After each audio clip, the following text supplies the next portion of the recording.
बदलिला ticket canceller नियम। विलंबर ticket बातिल कले यात्री को मिलबनी कौनसी रिफंड। जानि नियंतु भारतीय रेलवे नुआ नियम। देशर प्रतिदिन कोटी कोटी लोक रेल यात्रा करती। बहुबार लोके यात्रा करने टिकेट बुक भी करती, किंतु यात्रा रे जाई पारंती नहीं। एभली स्थिति रे तांकु टिकेट कैंसल करिया को पड़ी थाए। बहु लोकों को टिकेट कैंसलर नियम चिंतारे पकाई थाए। टिकट रे रेलवे रिफंड पॉलिसी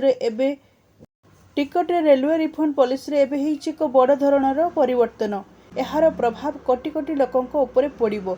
एबे जदि आपण ट्रेन पलाइबा कारणरू लेट टिकेट कैंसलेशन करती, तेबे पूरा टंका पाइबार आशा रखंतु नहीं।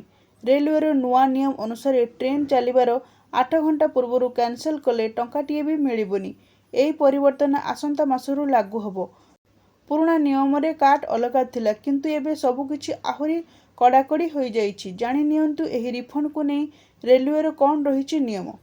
नूतन नियम अनुसार जदि ट्रेन छाड़बार 24 रु 72 घंटा पूर्व आपन टिकट बातिल करती, तेबे 75% शुल्क काटिबाकू पड़िबो। पूर्वरु एही रिहाती केवल 24 रु 48 घंटा मध्य लागू होउथिला। एहार अर्थ होछि यात्री मानकू शीघ्र निष्पत्ति नेबाकू पड़िबो। तथापि जदि आपण ट्रेन छाड़बार 8 घंटा मध्य आपन टिकट बातिल करती, तेबे कौनसी टंका फेरस्त करा जिवो नहीं।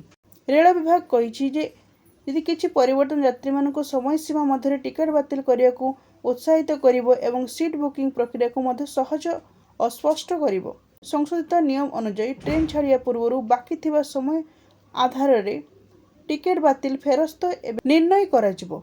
यात्री को सेमानकर बोर्डिंग स्टेशन परिवर्तन करने को विकल्प मध्य दिया जाइछि। एही नूतन नियम गुड़िक 1 एप्रिल 15 एप्रिल 2026 मध्य पर्यायक्रमे कार्यकारी करा जिवो।